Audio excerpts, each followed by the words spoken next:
창세기 12장 창세기 12장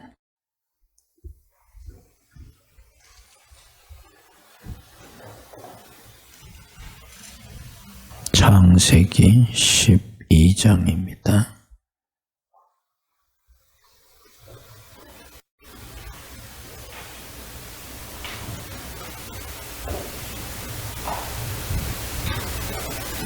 창세기 12장 교독합시다. 1절 여호와께서 아브라함에게 이르시되 너는 너의 고향과 친척과 아버지의 집을 떠나 내가 네게 보여줄 땅으로 가라.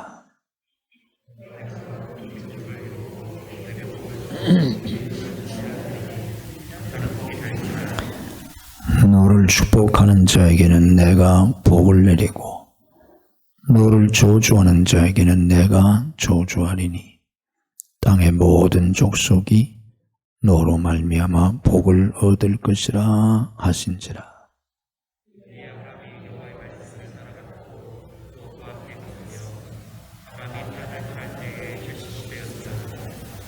아브라함이 그의 아내 사레와 조카 롯과 하란에서 모은 모든 소유와 얻은 사람들을 이끌고 가나안 땅으로 가려고 떠나서 마침내 가나안 땅에 들어갔더라. 아멘.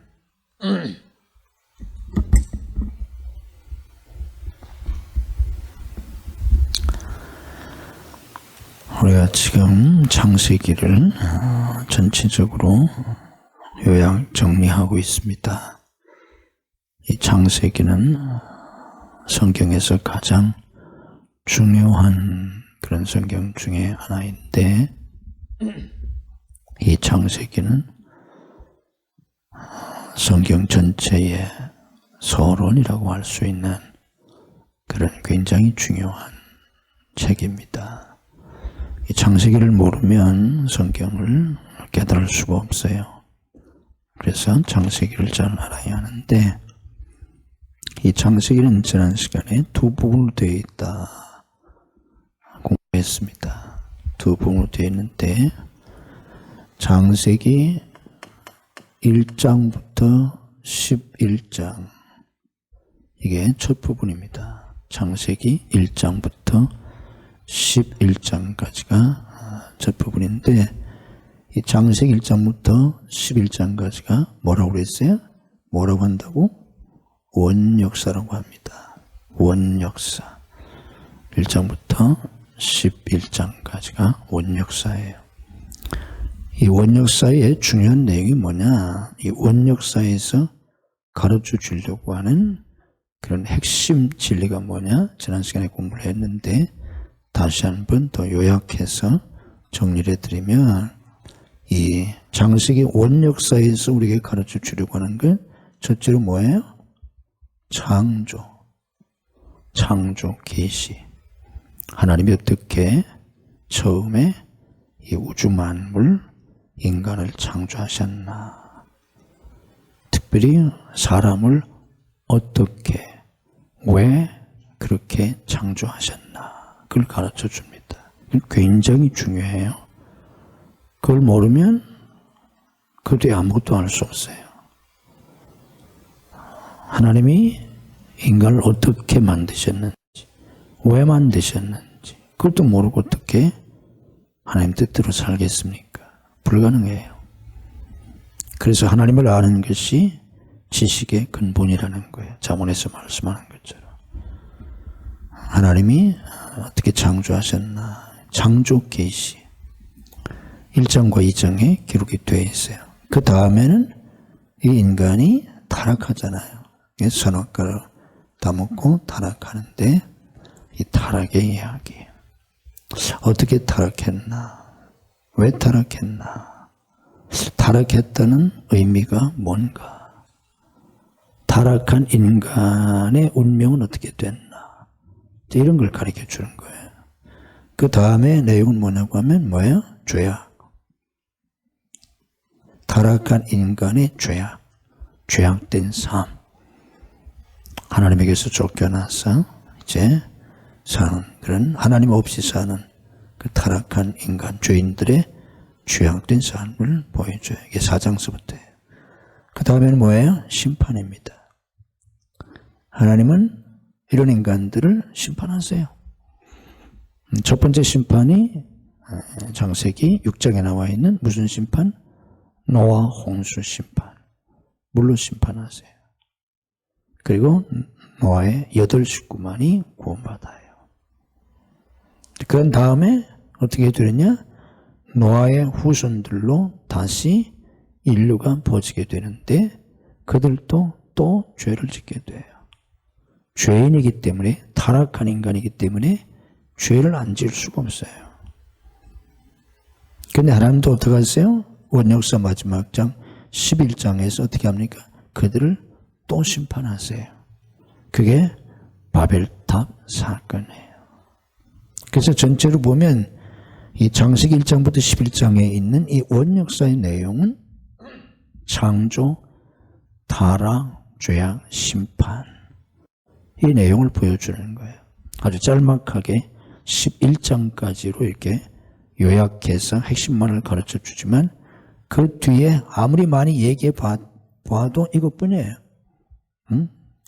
이게 창세기 1장, 2장, 이게 3장이잖아요. 그럼 이게 이제 1장, 2장, 1장, 2장, 이게 3장.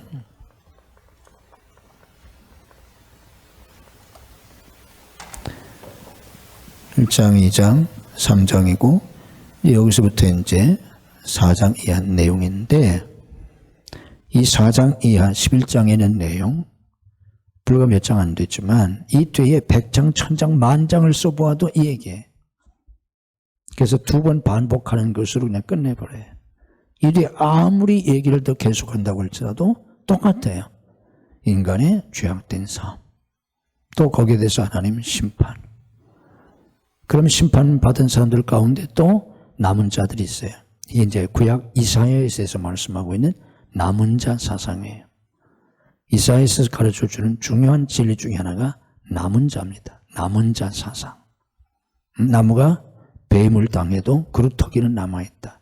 거기서 또 새싹이 올라오고 이게 이제 남은 자 사상이잖아요.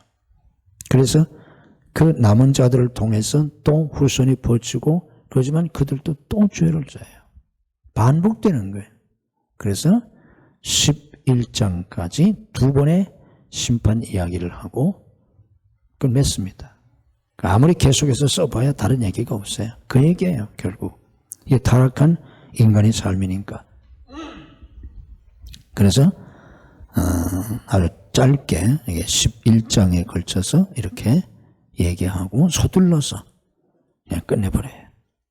그 다음에 이제 창세기 12장서부터 50장, 창세기 50장까지 있는데 50장까지가 이게 뭐냐면 뭐라고 그랬어요? 족장사예요. 족장사. 다른 말로는 구속사라고 그래요. 구속사. 하나님의 역사가, 하나님의 구원의 역사가 이제 구체적으로 시작이 돼요. 타락한 인간 죄를 져요. 죄인이기 때문에 죄밖에 지을 수가 없어요. 하나님은 심판하세요. 그 중에서 일부를 살려두면 그의 후손들이 또 죄를 져요. 무서운 심판을 당했건만 그들은 깨닫지 못해요. 배우지 못해요. 변화되지 않아요.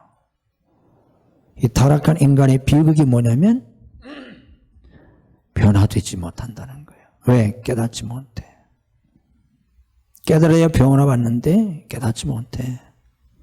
주위에서 수많은 사람들의 죄와 심판을 보면서도 못 깨달아. 아버지의 비극적인 삶을 보고 자랐으면서도 그 자식은 깨닫지 못해. 그래서 똑같은 삶을 살아요. 오늘날 아버지가 어렸을 때 술 먹고 술주정을 하시고 행패를 부리고 어머니를 너무 고통스럽게 하고 슬프게 하고 또 자식들을 두렵게 하고 정말 불행하게 하고 그런 아주 끔찍스럽고 처절한 모습 속에 자란 아들이 그런 많은 고통과 상처를 안고 나는 크면 절대로 아버지처럼 되지 아니하리라.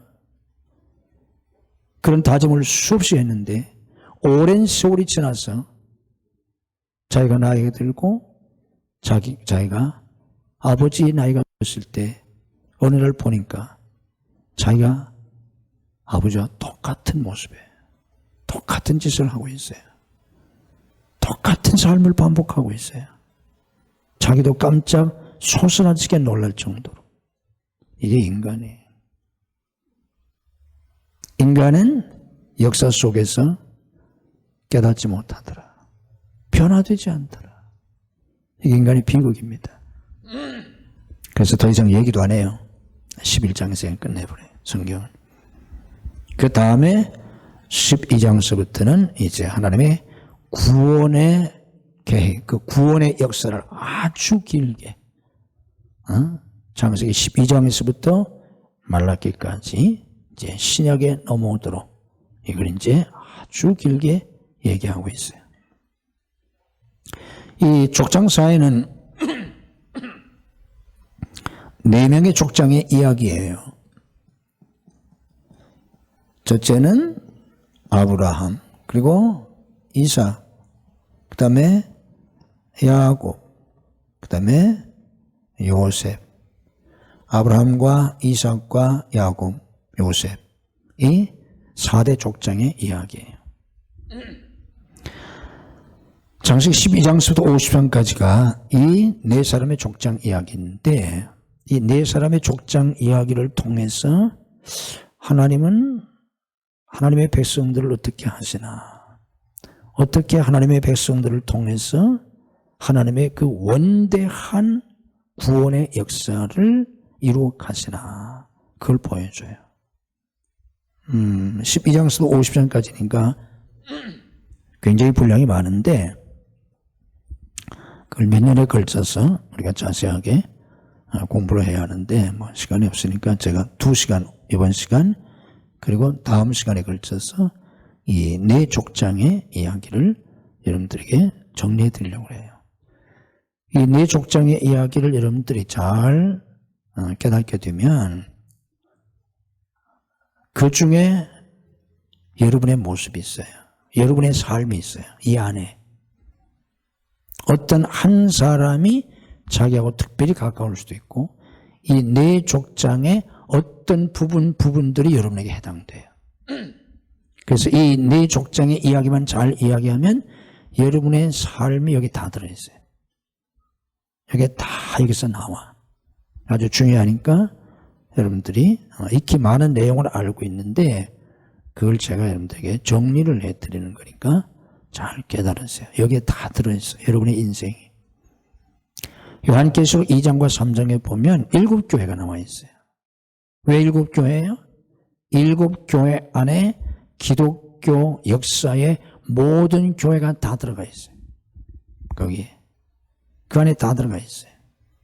그래서 7교회만을 거기에 선별해서 얘기해 주고 있는 거예요. 거기 안 들어가 있는 교회가 없어요. 오늘 교회의 모습이 다 거기에 들어가 있어요. 어떤 교회 안에. 그리고 각 교회 안에 부분적으로 들어가 있어요. 이것도 마찬가지예요. 이분들의 이야기가 나와 아무 상관이 없는 게 아니라 바로 여러분들의 모습이 이 사람들 속에 여러분의 운명, 여러분의 삶이 바로 이 안에 들어가 있어요. 그래서 여러분들이 이걸 잘 깨달으면 여러분의 지나온 삶도 이해할 수 있고 또 미래의 삶도 예측할 수 있어요. 이걸 잘 깨달으면. 그래서 잘 여러분들이 공부를 하세요. 오늘은 아브라함과 이삭 이 2사람을 오늘 공부하고 다음 시간에 야곱과 요셉의 이야기를 정리해 드리겠습니다. 이 아브라함은 우리가 잘 아는 것처럼 누구예요? 믿음의 조상입니다. 이스라엘의 조상이면서 아브라함은 믿음의 조상인데 아브라함의 후손을 통해서 메시아를 보내시잖아요. 엄청난 거예요. 이 아브라함은 정말 대단한 사람이에요. 뭐 인간적으로 대단하다는 게 아니라 인간적으로는 뭐 아브라함도 그렇게 뭐 대단한 사람이 아닌데 그 하나님 앞에서 구속사의 그런 측면에서 아브라함은 정말 대단한 분이에요. 왜냐하면 마태복음 1장 1절 말씀 보면 예수 그리스도의 계보를 소개할 때 뭐라고 그랬어요? 누구의 자손이라고? 아브라함과 다윗의 자손. 인류의 메시아로 오신 그 엄청난 하나님의 아들이신 예수 그리스도를 아브라함의 자손이라고 얘기하고 있어요. 그러니까 메시아의 조상이에요. 엄청난 분이에요. 이 아브라함을 통해서 비로소 하나님의 구속사, 구원의 역사가 구체적으로 시작된 거예요. 엄청나죠? 이런 이 아브라함의 이야기를 통해서 우리에게 가르쳐 주려고 하는 진리가 뭐냐? 이 진리는 하나님이, 이제 이게 핵심입니다. 하나님이 한 사람을 어떻게 믿음의 사람으로 만드셔서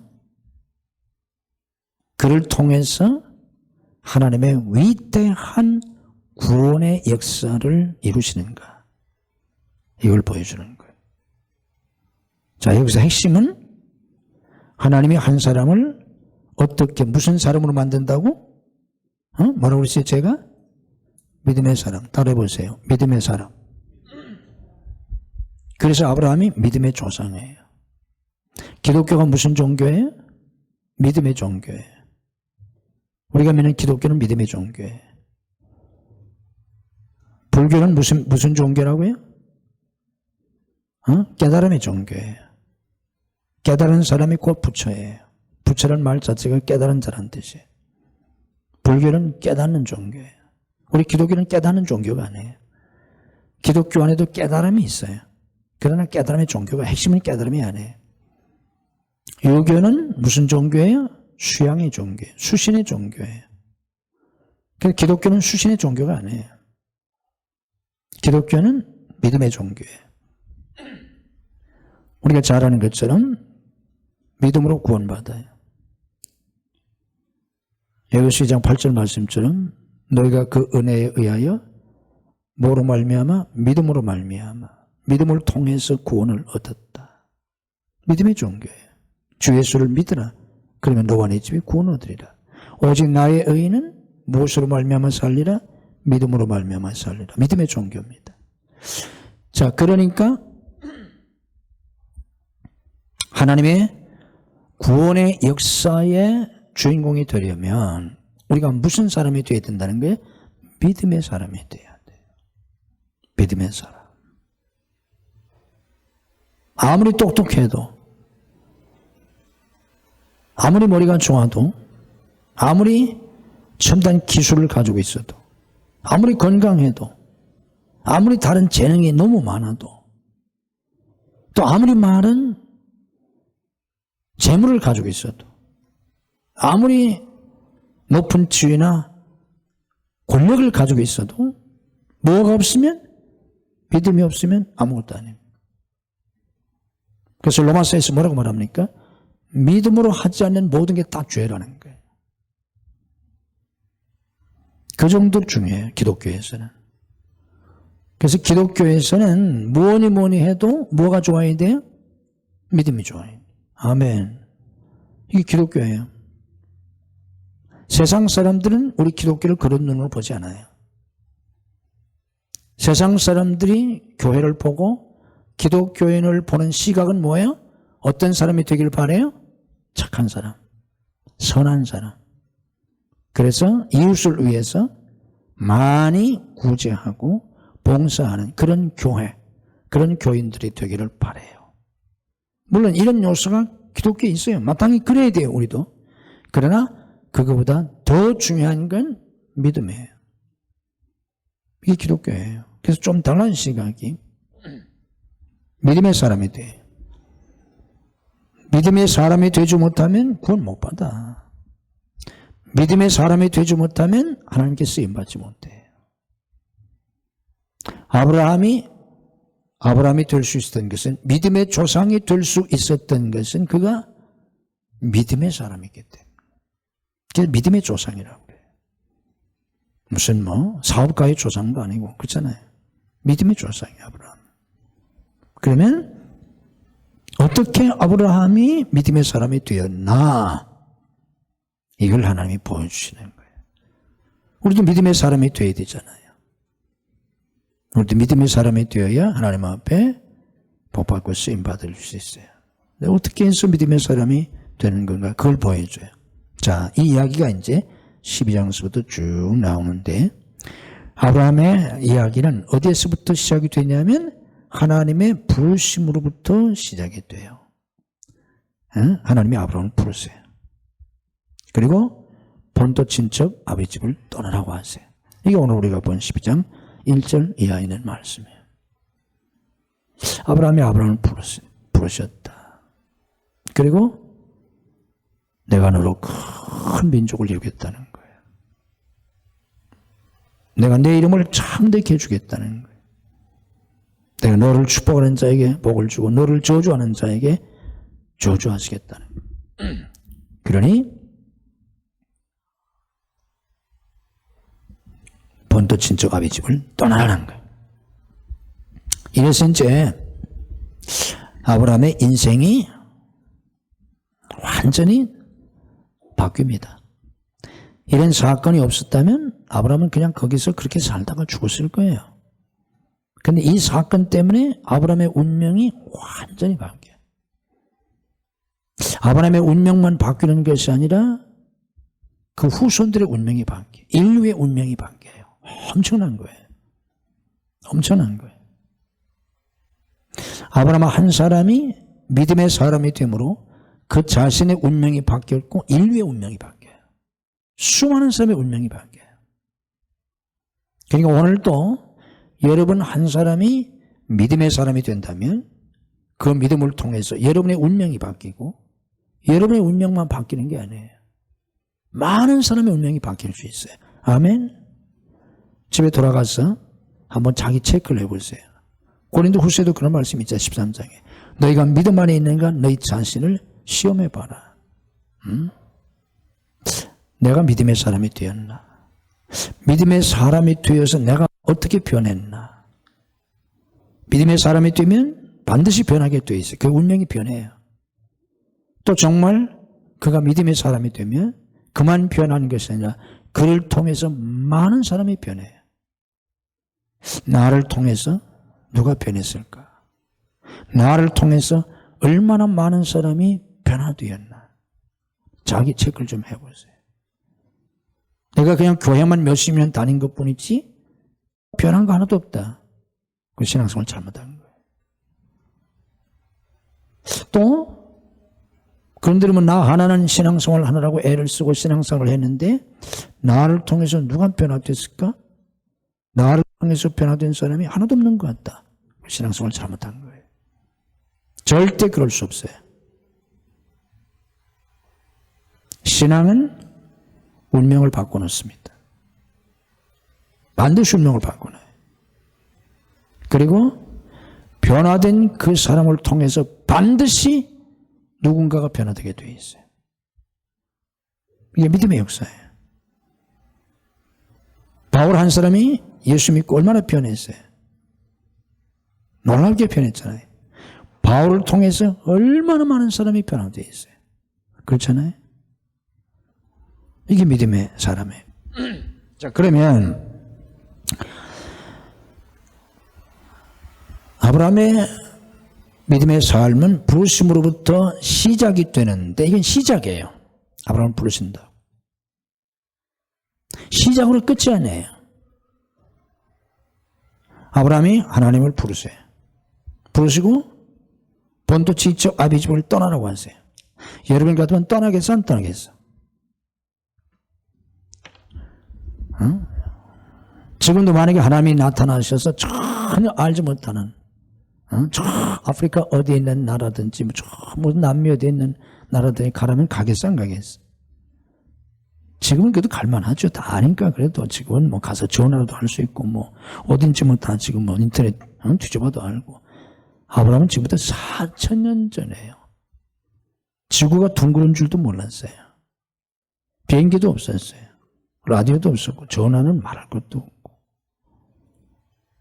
다른 나라의 소식을 알지도 못해.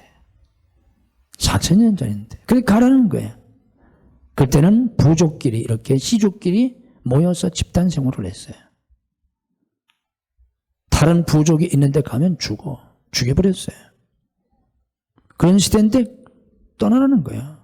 그것도 혼자 떠나라는 거예요. 내 본토, 친척, 아이를 떠나라는 거예요. 이웃 동네 가라는 것도 아니에요. 먼 나라에 가라는 거예요. 다른 나라로. 갈 수 있겠어요? 여러분 같으면 간다고 하겠어요?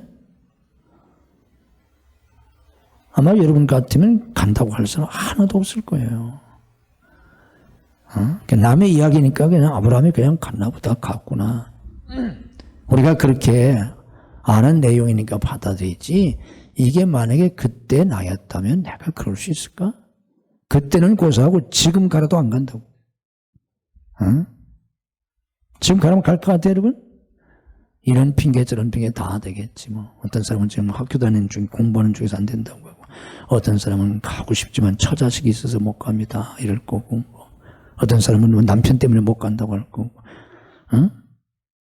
부인한테 가라면 남편 때문에 못 간다고 남편을 허락지 않는다고 남편 보고 가라면 처자식 때문에 못 간다고 할 거고 자식 보고 가라면 부모 때문에 못 간다고 할 거고 부모한테 가라고 하면 자식 때문에 못 간다. 다 못 간다고 하지. 누가 가겠어요? 저보고 가라고 해도 안 갈 거예요. 아마 못 갈 거예요. 자, 근데 갔어. 자, 어떻게 갔을까요? 어떻게 갔을까요? 어떻게 갔을까? 이걸 깨달아야 돼. 이걸 알아야 신앙의 진리를 알게 돼요. 가겠어요? 안 가. 우리 신유장로님 가겠어요? 안 가. 못 가. 다 못 가, 여기. 난 간다, 그런 사람. 손 들어봐. 이상한 사람이야, 그 사람은. 그 사람이야말로 진짜 이상한 사람이에요. 간다고 하면은, 가긴 어딜 가. 또 만약에 여러분 가족이나 남편이 혹은 뭐 자식이 간다면 가라고 하겠어요? 가라고 할 사람 하나도 없어. 근데 갔다는 거예요, 아브라함이. 갔잖아요, 실제로. 갔다는 거예요. 이 아브라함이 하나님의 부르심을 받고 갔다는 거예요. 이게 뭐라는 거예요? 믿음이라는 거예요. 알고 간 것도 아니고 알긴 뭘 알아요. 또 바보에서 간 것도 아니에요, 아브라함이. 아브라함이 똑똑해서 그 시대에는 지구가 어떻게 생겼는지도 모르고 다른 나라가 어떤지 다 모르는 때인데 아브라함은 IQ가 한 5천쯤 돼가지고 다 알았었다. 그래서 갔다. 아니에요. 또 아브라함은 바보여가지고 뭐 동서남북도 모르고 거기 가면 죽는지 사는지도 모르고 바보에서 갔다. 그것도 아니라고. 그럼 뭐예요? 아브라함은 무엇으로 갔다는 거예요? 히브리서에 설명하고 있잖아요. 무엇으로 갔다고? 믿음으로. 히브리 11장에 얘기했잖아요. 믿음으로 갔다고. 믿음으로 갔어요. 아브라함이 알고 간 것도 아니고 바보에서 간 것도 아니고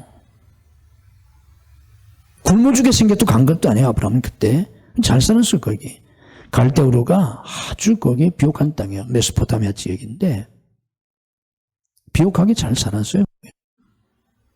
그 굶어 죽게 생겨서 이민 간 것도 아니에요. 어차피 죽을 거니까 가보자. 그래서 간 것도 아니라고. 왜 갔냐? 믿음으로 갔다고 말이에요. 그래서 이제 아브라함의 삶, 곧 무슨 삶? 믿음의 조상으로서의 삶이 시작되는 거예요.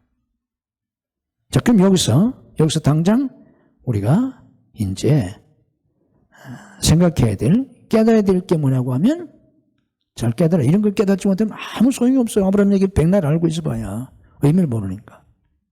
그러면 우리가 여기서 주목해야 할 것은 아브라함은 어떻게 그런 믿음을 가졌을까? 나라도 안 갔을 텐데, 아무도 안 갈 텐데, 그렇잖아요? 가긴 누가 가겠어요, 거기를. 그런데 아브라함이 갔어요. 왜? 어떻게? 믿음으로 갔다 그 말이에요. 그러면 아브라함은 어떻게 그런 믿음을 갖게 됐을까? 어떻게 그런 믿음을 갖게 됐을까요? 어떻게 그런 믿음을 갖게 됐을까? 어떻게 그런 믿음을 가졌을 것 같아? 김영식 집사.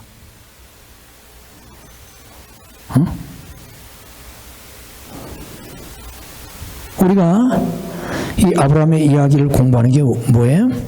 우리도 그 아브라함의 믿음을 본받기 위해서거든. 아브라함의 그 생애를 통해서 우리도 깨닫고 변화되기 위해서 그렇거든. 이삭, 야곱 다 마찬가지야. 다음에 공부할 텐데. 그럼 거기서 원리를 알아야 돼요. 원리를. 아브라함 어떻게 그런 믿음을 가질 수 있었을까? 어떻게 그런 믿음을 가졌을까요? 어떻게? 뭐예요? 어떻게?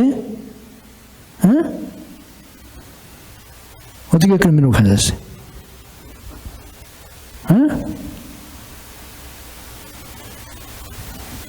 성경에 나와 있어. 오늘 낮에도 가르쳐 줬는데, 낮에 가르쳐 줬는데 저녁인데 벌써 모르잖아. 그게 이제 보기는 뭐도 모른다, 듣기는 들어도 모른다, 손에 쥐어줘도 모른다. 이게 성경의 진리예요. 어떻게 해서 아브라함은 이런 믿음을 갖게 됐다고? 백성욱 집사. 오늘 낮에 설명했잖아. 에베소서 8절에 했잖아. 너희가 믿음으로 말미암아 구원을 얻었는데, 에베소서 8절에 믿음으로 말미암아 구원을 얻었는데 믿음 전에 뭐가 왔다고? 은혜가 왔다고 그랬잖아.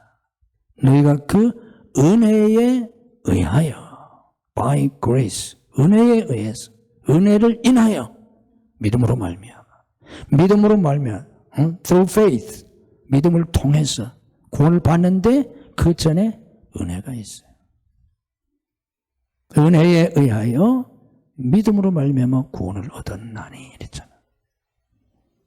어떻게 아브라함은 이게 바보도 아니고 그렇다고 천재도 아니고 어떻게 그 시대에 이렇게 믿음으로 고향을 떠나냐? 말도 안 되는데 이런 믿음이 어디서 났냐?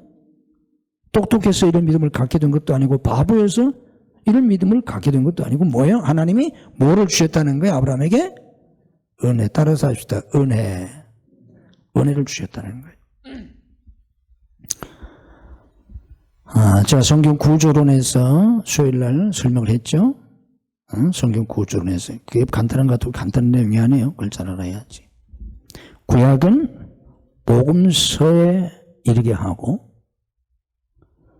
그 복음서의 그 역사가 성령으로 말미암아 이루어진 게 실현된 것이 바로 사도행전이고 그것을 신학적으로 설명해 주는 게 뭐라고 그랬어요? 서신서라고 그랬잖아. 그러니까 에베소 2장도 서신서예요. 그렇잖아요. 그걸 설명하고 있는 거예요. 이 구원의 진리를. 그런데 에베소서에서 어떻게 설명하고 있냐면 믿음으로 말미암아 구원을 얻는데 이것이 너에게서 난 것이 아니고 하나님의 선물인데 어떻게 믿음으로 구원을 받게 됐냐? 은혜에 의하여. 그래서 아브라함이 믿음으로 이렇게 떠나게 된 건 하나님이 아브라함에게 뭘 주셨기 때문에? 은혜를 주셨기 때문에. 은혜를 주셨기 때문에. 자, 떠납니다. 출발합니다. 이제 믿음으로 부르심을 받아가지고 믿음으로 출발해요. 떠나 믿음으로 출발해서 가나안 땅에 가게 됩니다. 그 믿음으로 출발해서 가나안 땅에 도착한 아브라함은 아무 문제가 없었나요? 문제가 생겨요. 흉년이 들어요. 애굽으로 내려가요. 자식을 주신다고 하더니 자식 안 주셔. 기다려도 안 주셔. 10년을 기다렸어요. 그래도 안 주셔. 그러니까 부인 사례가 다 틀렸다고. 이제 다 틀렸으니까 당신도 틀렸고 나도 틀렸고 애기 낳기엔 다 틀렸으니까 하갈을 통해서 후손을 보라고. 그래가지고 하갈을 통해서 자식을 낳아. 그게 이스마엘이잖아요. 실수한 거예요. 잘못한 거예요. 그러면서 가정에 문제가 생겨요. 그 뒤에 또 10년도 더 지나. 그런 다음에 100세 됐을 때 이삭을 낳았습니다. 그런데 이삭이 자라. 이삭이 자라서 소년이 있을 때 또 생뚱맞게 하나님은 이삭을 모리아산에 가서 제물로 바치라고 그래요. 말도 안 되는. 이게 말이 되는 소리에? 그런데 아브라함은 하나님 말씀에 순종해서 모리아산에 가서 제물로 바쳐요. 이게 뭐예요? 모리아산에 가서 제물로 바치는 아브라함의 이 모습은 뭐야? 성숙한 믿음의 사람, 장성한 믿음의 사람이 돼요. 그래서 이 아브라함을 통해서 그의 후손 예수 그리스도를 통해서 메시아가 탄생하는 아브라함의 후손들로 하나님의 선민 이스라엘을 만드시고, 그래서 아브라함은 믿음의 조상일 뿐만 아니라 이스라엘의 조상이에요. 그렇잖아요?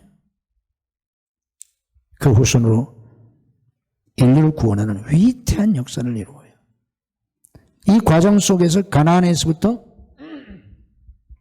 모리아산 사건까지 많은 세월도 지났고 많은 일들이 있었어. 실수도 있었고 상처도 있고 여러 가지 일들이 있었어. 그런데 중요한 건 뭐예요? 이런 그 과정을 통해서 하나님은 어떻게 하셨다는 거예요? 아브라함의 믿음을 성장시키셨다는 거예요. 아브라함의 믿음을 변화시켰다는 거예요. 어린아이 믿음에서 장성한 믿음으로 성장시켰다는 거예요. 그래서 정말 위대한 믿음의 사람, 100세에 된 아들 이삭도 하나님 앞에 제물로 드릴 수 있었던 그런 위대한 믿음의 사람이 돼요. 생각해봐. 부르심을 받아서 본토 친척 아비 집을 떠나는 것도 어려운 일이야. 너무 어려운 일이야. 그런데 그거보다 모리아산에 가서 100세 얻은 아들 독자였잖아요. 아들이 뭐 여러 대 있는 것도 아니고 하나밖에 없는 아들 독자 이삭을 제물로 바치는 것은 고향을 떠나는 일보다 훨씬 더 어려운 일이에요. 이건 뭐 비교가 안 돼. 그래도 고향 떠나는 건 좀 떠날 수 있어. 그런데 독자 이삭을 바치는 거 이건 정말 죽어도 못할 일이야. 이건. 여러분 할 수 있겠어? 차라리 나를 데려갔어요. 하나님 나를 데려갔어요. 차라리. 어떤 사람은 그럴 거야. 내가 지옥에 가는 한이 있어도 아들은 못한다고. 내가 지옥에 가더라도 내가 하나밖에 없는 독자 아들은 죽일 수 없다고. 그럴 거라고. 이건 정말 할 수 없는 일이에요. 부모로서 정말 할 수 없어. 내가 죽어도. 이건 죽음보다 더 힘든 일이에요. 그렇잖아요? 그러니까 내가 죽는 거니까 뭐 죽으면 죽으면 되지 뭐. 이때 벌써 아브라함의 나이는 100세가 훨씬 넘었을 때니까 120세 가까이 되는 115세 안팎일 거라고 생각하거든요. 뭐 그만큼 살았으면 살 만큼 살았지 뭘. 이제 뭐 죽어도 뭐 별거 아니잖아. 그러니까 차라리 날 데려갔어요. 제가 대신 죽을게요. 얼마든지 내가 죽을 수 있어. 그런데 이상만은 안 돼. 이렇게 어려운 일이야. 무슨 말인지 이해가 가죠? 근데 그 일을 했다는 거예요. 그러니까 얼마나 위대한 믿음의 사람이 되는지 몰라. 이걸 통해서 보여주는 게 뭐예요? 하나님이 아브라함을 부르시고 그에게 믿음을 주셔서 하나님의 거룩한 구속사에 쓰임받는 사람으로 출발하게 돼요. 그러나 그의 믿음은 온전치 않아요. 그런데 하나님은 세월 속에서 여러 가지 사건 속에서 어떻게 하셨다는 거예요? 그의 믿음을 성장시키셨다는 거예요. 그래서 장성한 믿음의 사람, 위대한 믿음의 조상으로 만드셨다는 거예요.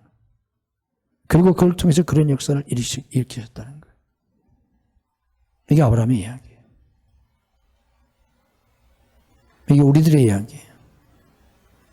하나님도 우리를 부르세요. 우리를 부르셨잖아. 우리를 부르시고 하나님 우리에게 믿음을 주세요. 믿음을 주셔서 예수님을 믿게 하셨어. 잘나서 믿은 게 아니야. 나보다 잘난 사람 세상에 뭐 얼마나 많은지 몰라. 나보다 똑똑한 사람, 지식이 많은 사람 세상에 뭐 수도 없이 많아. 나보다 착한 사람도 세상에 얼마든지 있고. 그런데 하나님이 내게 믿음을 주셔서 내가 예수 믿고 구원받게 하셨어요. 그래서 신앙생활을 출발한 거야. 그런데 그렇게 예수 믿고 구원받았어도 우리의 믿음은 여전히 연약한 믿음, 어린애 같은 믿음에 불과해요. 그래서 온전히 순종도 못하고 실수도 하고 죄도 짓고 여러 가지 일들을 겪고. 그런데 하나님은 어떻게 하신다는 거예요? 그런 속에서 우리의 믿음을 성장시키신다는 거예요. 아멘. 그런 속에서 마치 아이가 태어나자마자 어른이 되는 게 아니에요. 걷지도 못해. 넘어지고 기어다니다가 조금 이제 일어서게 되고 넘어지고 다치고 우여곡절이 많아. 잘못하면 죽을 수도 있어요. 그런 과정 속에서 아이가 자라서 청년이 되고 어른이 되는 거죠. 신앙도 마찬가지예요. 그런 과정 속에서. 그런데 중요한 게 뭐냐면 하나님이 이 모든 과정을 이끌어 가신다는 거예요. 하나님이. 그래서 하나님이 처음과 나중이시라는 거예요. 이 과정 속에서 하나님은 어떻게 하신다고? 끊임없이 은혜를 주신다는 거예요.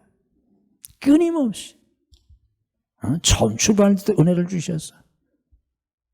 은혜가 없으면 어떻게 그런 믿음을 가질 수 있겠어요?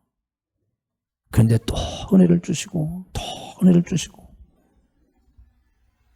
죽을까봐 두려워가지고 자기 마누라도 다 이게 누구 속여가지고 왕한테 뺏기게 생겼고 별별 일이 다 많았어요. 근데 그때마다 하나님이 은혜를 주세요. 지켜주시고 또 은혜를 주시고 또 은혜를 주시고. 은혜를 몇 번이나 주셨다고? 셀 수가 없어. 은혜 위에 은혜를 주셔서. 그래서 하나님의 사람을 만드세요. 이게 요한복음 1장 16절이야. 은혜 위에 은혜로다. 계속 은혜를 베푸셔서. 그래서 결국은 하나님의 뜻을 이루셨다. 위대한 믿음의 사람을 만드셔서 믿음의 조상이 되게 하시고 선민 이스라엘의 조상이 되게 하시고 그의 후손 중에 메시아가 오셔서 인류 구원의 대업을 이루셨다. 자, 여기서 우리가 깨달아야 될 중요한 포인트가 있어요. 하나님은 여기서 우리가 깨달아야 될 중요한 진리가 뭐냐면 하나님은 왜 아브라함을 부르셨는가? 아브라함을 부르셨기 때문에 이게 있잖아요. 하나님은 왜 아브라함을 부르셨나? 왜 부르셨나요? 왜 아브라함을 부르셨어요?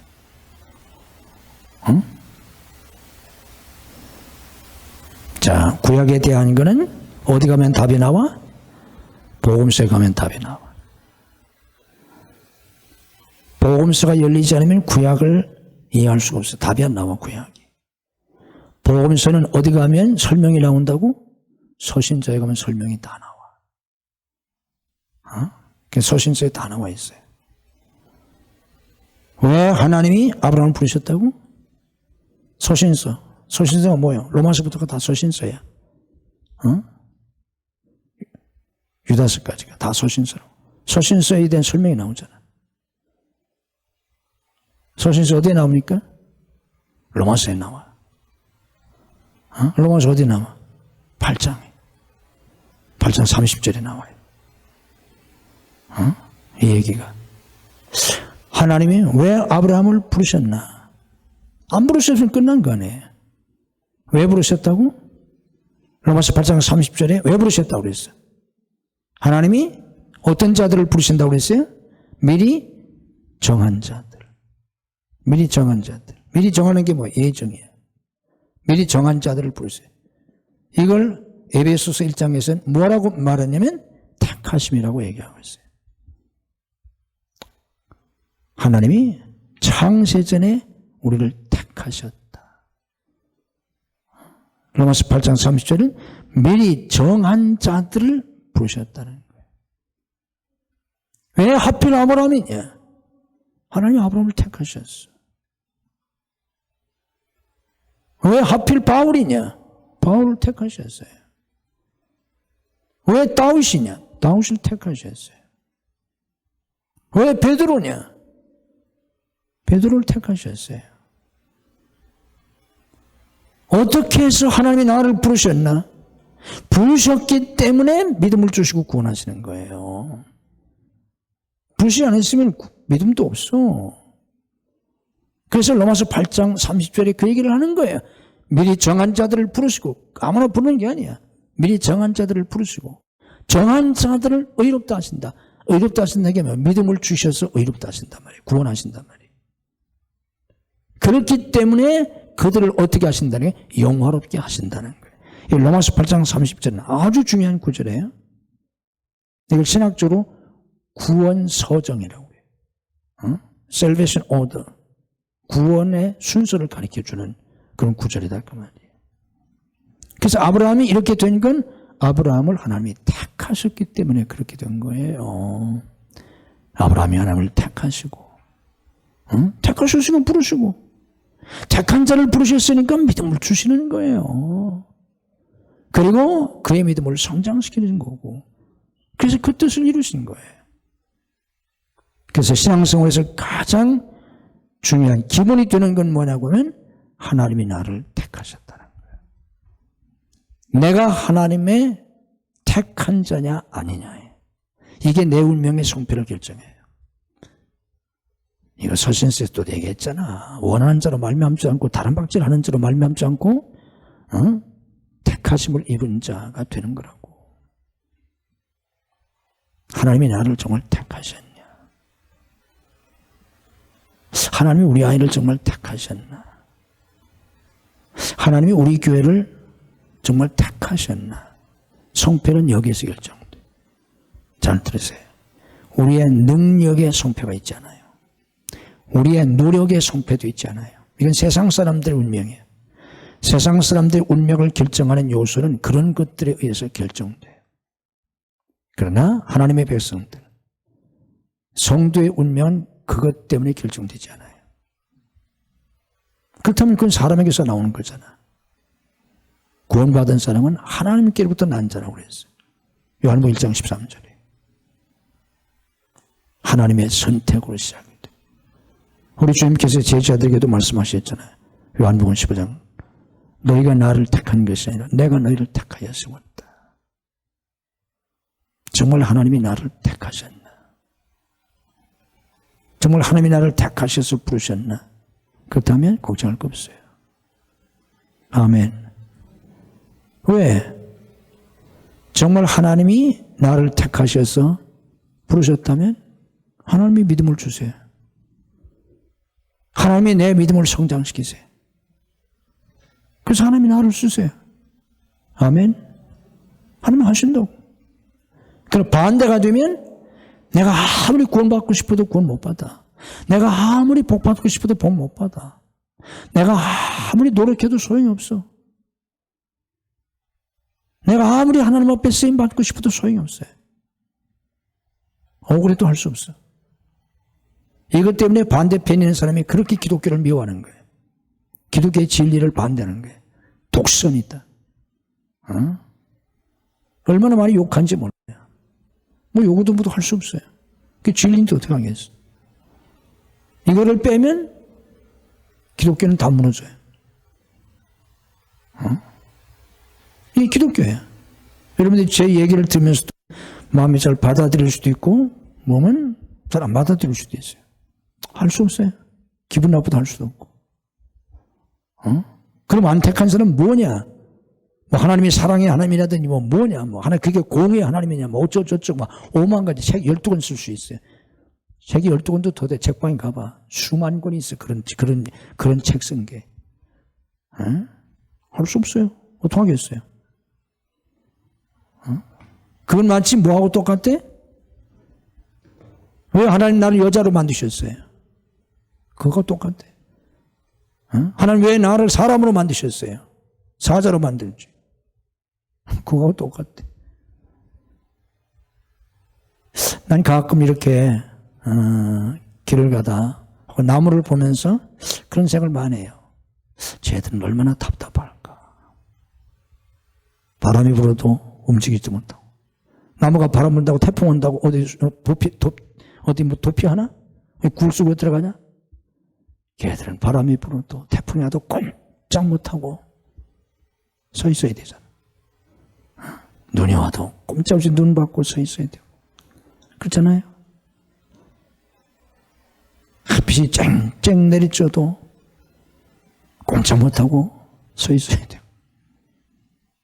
얼어 죽을 정도로 추워도 꼼짝 못하고 서 있어야 돼요. 얼마나 답답할까. 그런 생각도 해봐요. 못하겠어. 그동안 또 움직일 수 있어요? 식물인데. 그동안 날아다닐 수 있어요? 자, 그러면 하나님이 택하셨기 때문에 부르시고 이렇게 하셨는데 왜 하나님은 아브라함을 택하셨을까? 택하셨으니까 은혜를 주시는 거예요. 아멘? 택하셨다는 그 자체가 은혜예요. 그러면 하나님은 왜 아브라함을 택하셨을까? 왜 택하셨을까요? 여러분을 택하셨잖아. 저를 택하셨잖아. 하나님이 저를 택하셨기 때문에 저를 불러주셨고 은혜를 주셨고 중학교 때 성령을 받게 하셨고 그래서 지금 목사 됐잖아. 저보고 기독교 사상사에서 이제 은퇴하니까 그 은퇴 목사로 목회 회고록을 좀 하나 써달라고 그래가지고 제가 쓸까 말까 지금 생각 중인데 쓰게 되면 대충 제가 구상은 또 뭐 꼭 써달라고 그래서 좀 쓸까 생각을 했는데 대충 내가 그 내용을 그렇게 좀 일단 정정했어요. 나는 어떻게 해서 목사가 됐나? 나는 왜 목사가 되려고 했나? 여기서부터 좀 이렇게 정리를 좀 해보려고 그래요. 나는 어떻게 해서 목사가 됐나? 나는 왜 목사가 됐나? 왜 목사가 되려고 했나? 목회를 하면서 무엇이 나를 변화시켰나? 목회를 하면서 내가 경험한 것들이 후배들에게 참고가 될 만한 그런 것들은 뭐가 있나? 뭐 이런 것들을 좀 정리를 좀 해서 써줄까 생각 중인데, 제가 하나님이 나를 부르시고 중학교 때 성령을 받게 하시고 그런 과정이 없으면 제가 목사 될 리가 없어요. 그 전까지 목사들 생각을 해본 적이 없으니까. 우리 집안에 목사도 없고. 근데 저는 하나님이 그러셔서 나를 목사로 만드셔서 이제 뭐 한평생 목회를 하고 다음 주는 은퇴하잖아. 왜 하나님이 아브라함을 택하셨나? 하나님이 왜 나를 택하셨나? 하나님이 왜 여러분을 택하셨나? 왜? 신의장로는 왜? 그게 바로 뭐예요? 하나님이 아브라함을 사랑하셨다는 거예요. 특별히 사랑하셨다는 거예요. 아브라함을 사랑하셨어. 내버려 두면 어때? 아브라함의 아버지가 누구예요? 우상장배. 우상을 만들어 팔던 우상장사예요. 우상이면 숭배하다 죽어. 아브라함이 살던 그 갈대우루가 우상숭배죄예요. 달신, 월신의 고장이에요. 달 있잖아요. 달을 신으로 섬기던 그런 고장이에요. 거기서 우상이나 섬기다가 하나님이 달을 만드셨는데, 태양을 만드시고 달을 만드셨는데, 그 동네 사람들이, 그 지역 사람들은 달을 신으로 섬겼어. 하나님을 섬겨야 되는데 아브라함도 그렇게 살다가 죽었을 거예요. 그런데 하나님이 아브라함을 사랑하셨어. 그를 긍휼히 여기셨어. 그를 특별히 택하시고 부르신 거예요. 하나님이 나를 택하신 것은 하나님이 나를 사랑하셨기 때문에. 아멘. 하나님이 나를 사랑하셨어. 그래서 우리가 하나님 앞에 그렇게 감사하고, 또 우리가 하나님을 사랑하는 것은 그가 먼저 나를 사랑하셨기 때문에. 우리가 먼저 하나님을 사랑한 것이 아니라, 그게 요한일서에서 이제 설명하는 거 아니야. 요한서신에서. 그가 우리를 사랑하셨어요. 그가 나를 사랑하셨어요. 나 같은 것을. 나를 사랑하셔서 나를 택하시고 부르시고 은혜를 주시고 또 은혜를 주시고,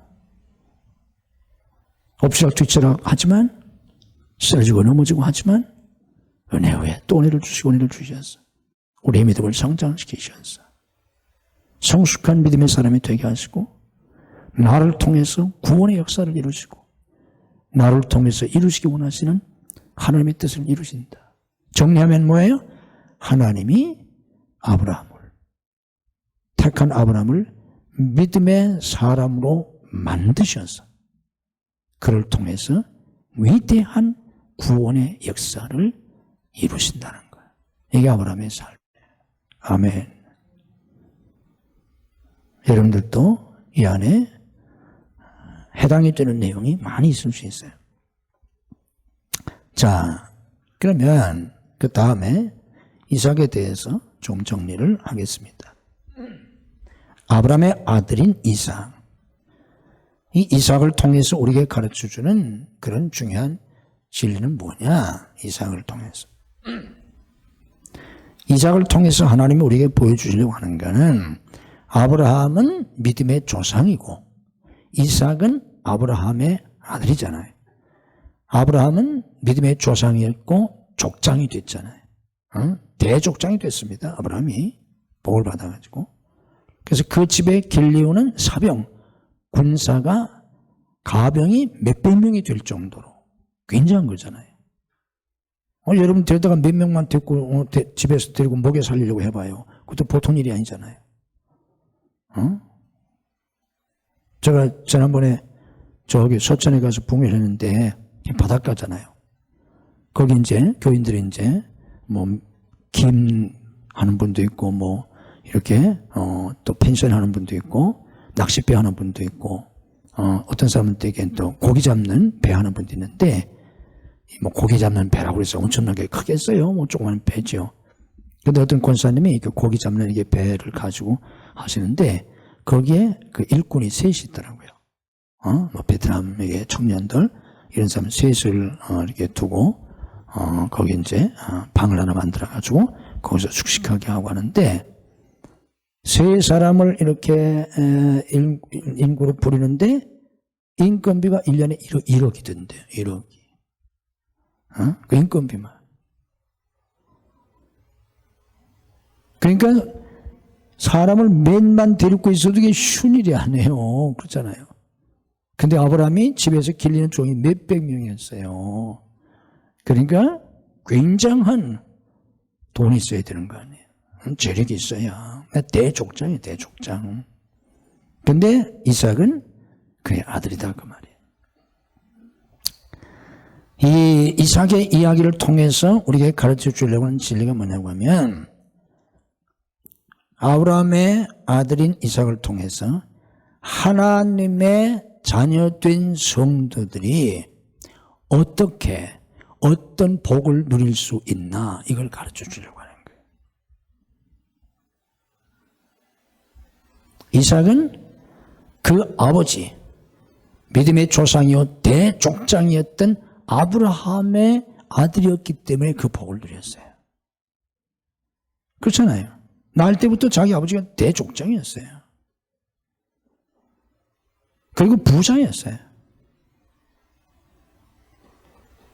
그 아버지의 아들이었기 때문에 이삭이 이런 복을 누렸는데, 이것은 믿음으로 하나님의 자녀가 된 성도들은 어떻게 어떤 복을 누릴 수 있나, 이거를 보여주려고 하는 거예요. 이 이삭의 이야기는 그렇게 많이 나와 있지 않습니다. 별로 많이 나와 있지 않은 그런 스토리인데, 그 스토리를 통해서 이걸 우리에게 보여주려고 해요. 자, 우리가 하나님의 자녀가 되어 있잖아요. 그럼 하나님의 자녀가 되었으니까 우리는 그 축복을 누리며 살아야 되잖아. 그러면 하나님의 자녀가 된 우리들이 그 축복을 누리려면 어떻게 해야 되나? 이걸 이삭의 이야기를 통해서 보여준다. 자, 이삭의 이야기를 보면 아브라함 때에 흉년이 들었는데 이삭 때에도 또 흉년이 들었어요. 그러니까 하나님의 백성들에게도 고난이 있다는 거예요. 가나안 땅에도 흉년이 들 수 있다는 거예요. 그래서 이 가나안 땅에 흉년이 드니까 이삭이 어떻게 하려고 했냐면 애굽으로 내려가려고 했어요. 애굽으로 내려가려고.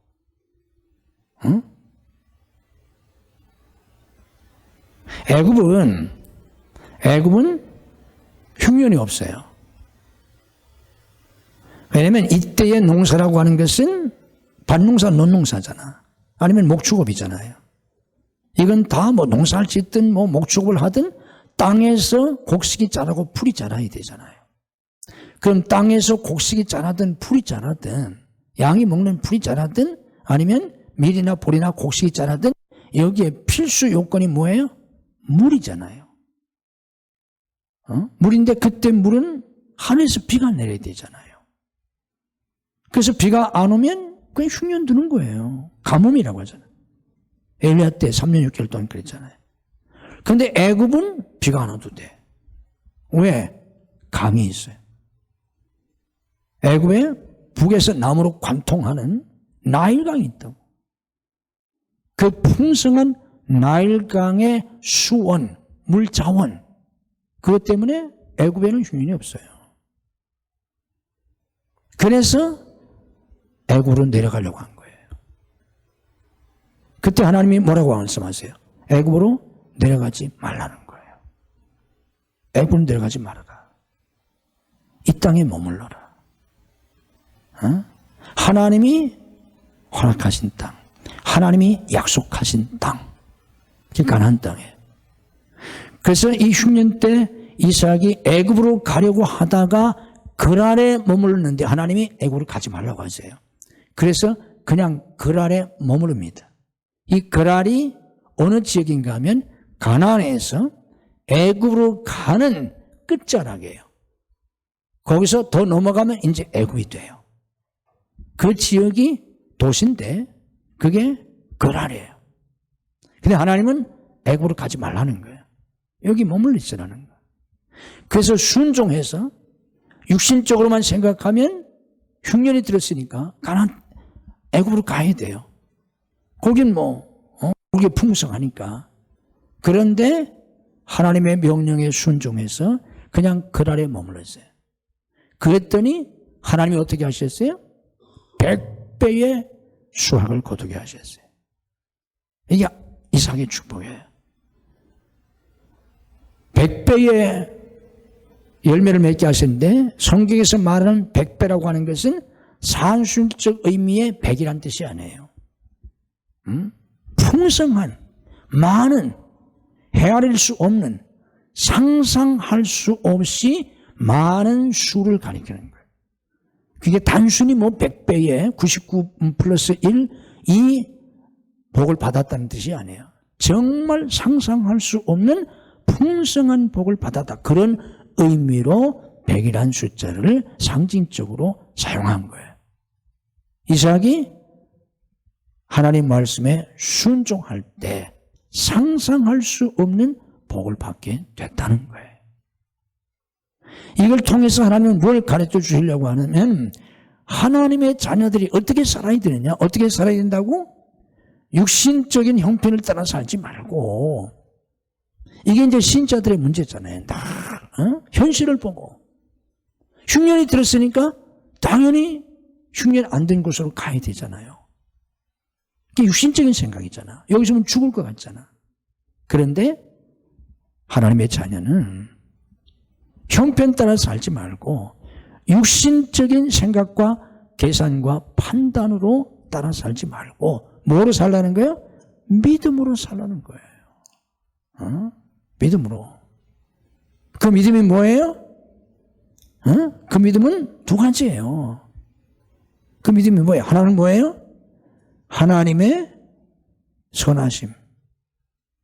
하나님의 선하심을 믿고 이게 다윗이 가졌던 믿음이에요. 다윗도 많은 어려움을 겪었어요. 그래서 다윗이 뭐라고 고백합니까? 난 죽지 않는다. 많은 사람이 고난을 당할 때 걱정하는 게 뭐예요? 죽을까 봐 걱정하잖아요. 그래서 출급한 사람들이 광야에서 맨날 죽는다는 타락이잖아. 이제 우리는 여기서 죽었구나. 여기서 죽었구나. 여기가 우리 무덤이구나. 우리를 여기에 매장하려고 데려왔냐? 맨날 죽는다는 타령이에요. 일만 생기면 이제 죽었다는 거예요. 그런데 다윗의 위대한 믿음이 뭐예요? 난 안 죽는다는 거예요. 난 안 죽는다. 응? 뭐라고 그래요? 나는 산 자들의 땅에서, 살아있는 이 땅에서, 죽어서가 아니에요. 살아있는 이 땅에서 하나님의 선하심을 보게 될 줄 확신했다. 이게 다윗의 믿음이에요. 그걸 믿으라는 거예요. 날 구원해 주신 하나님, 이스라엘을 그렇게 해서 출애굽시킨 하나님이 광야에서 죽게 하시겠어요? 아니 광야에 이스라엘 애굽의 매장지가 없어서 광야에 데려와서 여기다 파묻으려고 데려왔어요? 말도 안 되잖아요. 아니 어떻게 해서 하나님이 우리를 구원하시는데 요한 1서에서 뭐라고 했어요? 하나님이 그 큰 사랑을 인하여 로마서 8장에서 뭐라고 했어요? 32절에 자기 아들을 아끼지 아니하시고 우리 모든 사람을 위해 내어주신 하나님이 어찌 그 아들과 함께 모든 것을 주시지 않겠느냐. 이게 뭐예요? 하나님의 선하심에 대한 믿음이에요.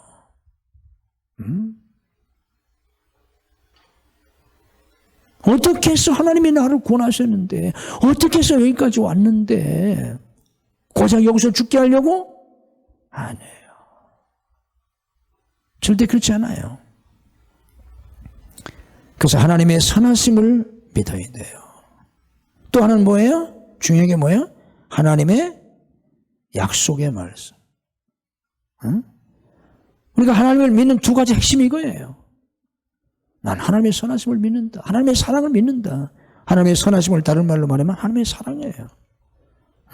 나를 사랑하셔서 내가 어떻게 해서 구원받아? 어떻게 해서 여기까지 왔냐?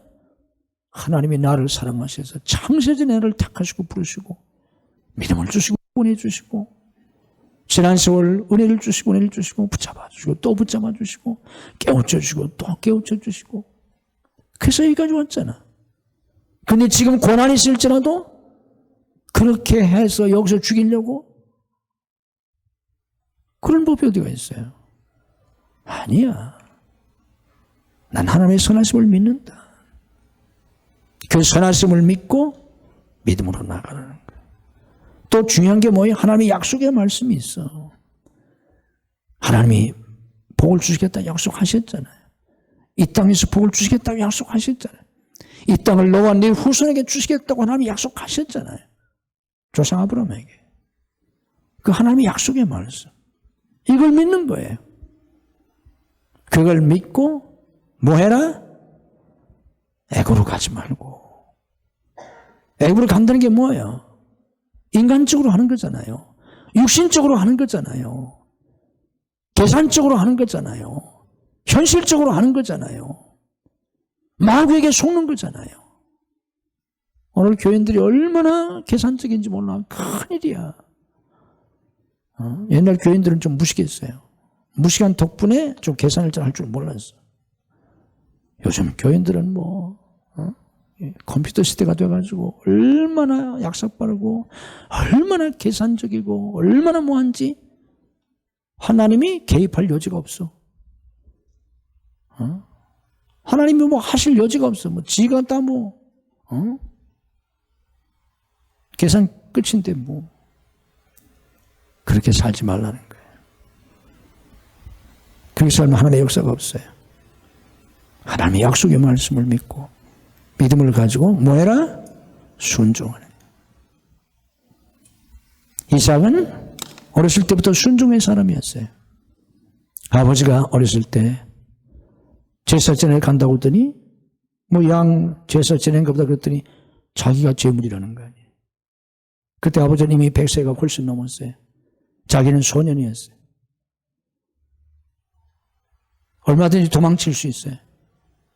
그렇잖아요. 15세에서 한 20세 그 사이쯤 됐을 거라고 추정하는데 요즘 애들도 그 정도 되면 뭐 얼마나 건강을 막 빠르겠어요. 옛날 사람은 다 걸어 다녔기 때문에 지금 애들과는 비교 안 되게 건강하고 잘 걷고 잘 뛰어. 그런데 뭐 아버지가 지금 100살 훨씬 넘었는데 뭐 도망가려면 뭐 얼마든지 도망갈 수 있잖아요. 그렇잖아요. 힘으로 밀어버리고 아버지 도망갈 수도 있고 뭐 아버지 뭐라고 잠깐 속이고 잠깐 뭐 저희 가서 뭐 소변 보고 오겠다든지 뭐 저희 가서 기도 좀 마지막 최후의 기도를 하고 오겠다고 잠깐 계시는 아버지가 뭐라고 하겠어요? 그래 빨리 갔다 와라. 그때 낼름 도망가면 뭐 얼마든지 도망갈 수 있지 뭐 그럼 할아버지가 쫓아오겠어 어떡하겠어. 그런데 털 깎는 자 앞에 어린 양처럼 마치 십자가의 예수님처럼 순종했다는 거예요. 그잖아요.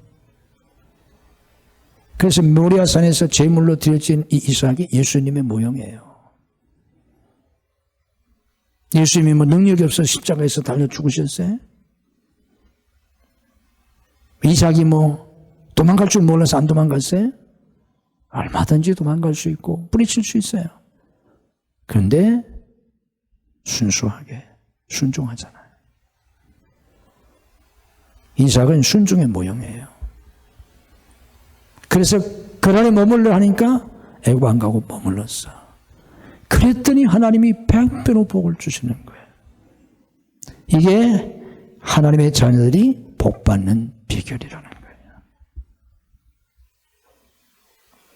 오늘 성도들이 특별히 이 과학시대, 지식시대, 21세에 살아가는 오늘 교인들이 너무 계산적으로 살기 때문에 너무 약속 빠르게, 너무 인간적으로. 그래서 하나님의 큰 복을 못 받아요.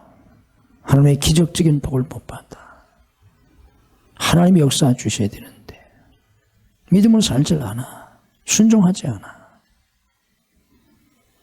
좀 비난한 것 같아도 무식한 것 같아도 어리석은 것 같아도 믿음으로 순종해야 합니다. 그러면 100배의 복을 받았다. 이 100배의 복이란 말은 기적적인 축복이란 뜻이에요. 인간적으로는 100배 복을 받을 수가 없어. 어떻게 100배 복을 받겠어요? 그 복 자체가 단순히 100을 의미하는 것도 아닌데 상상할 수 없는 복이란 뜻이에요. 그래서 믿음으로 산 모든 사람들이 증거하는 거예요. 하나님이 하셨다. 내가 한 게 아니라는 거예요. 하나님이 역사하셨다. 기적을 베푸셨다. 다 그러잖아요. 간증책 읽어보세요. 내가 했다는 사람 누가 있어요? 자기가 해가지고 그 정도 하겠어? 나는 도저히 할 수 없는, 상상할 수 없는, 믿음을 따라서 고백합시다. 상상할 수 없는 축복. 아멘. 어떻게 상상할 수 없는 축복이 임하겠어? 하나님이 역사하시면 되는 거지. 그게 하나님의 사람들이에요. 그 축복을 누리며 살라는 거예요. 하나님의 자녀가 되었으니까. 그게 이삭의 이야기입니다. 아브라함처럼 하나님의 은혜로. 근데 이것도 다 하나님이 하시는 거예요. 하나님이 이삭에게 그런 은혜를 주셨어. 하나님이 은혜 위에 은혜를 주셨어. 우상 숭배자의 아들로 우상 숭배자의 지역에서 살아가던 아브라함을 부르셔서 위대한 믿음의 사람으로 만드셔서 위대한 구속 역사를 이루신 하나님이 오늘 우리에게도 그런 애를 베푸시고 이삭에게 큰 믿음을 주시고 순종의 마음을 주셔서 하나님 말씀에 순종해서 상상할 수 없는 축복 속에 사는 그런 하나님의 자녀가 되었던 것처럼 저와 여러분도 그런 믿음의 삶을 살아갈 수 있기를, 그런 하나님의 사람이 될 수 있기를 주님의 이름으로 축복합니다. 다음 시간에 야곱과 요셉의 이야기를 통해서 어떻게 하나님이 하나님의 사람들을 또 어떻게 하시는지 그걸 보겠습니다. 이 야곱과 요셉 이야기는 더 아주 극적인 얘기가 많아요. 그걸 통해서 우리에게 굉장한 교훈을 주고 있어요. 그 부분들을 내용이 굉장히 많은데 야곱과 요셉의 이야기는 다음 시간 1시간 제가 정리해 드리겠습니다.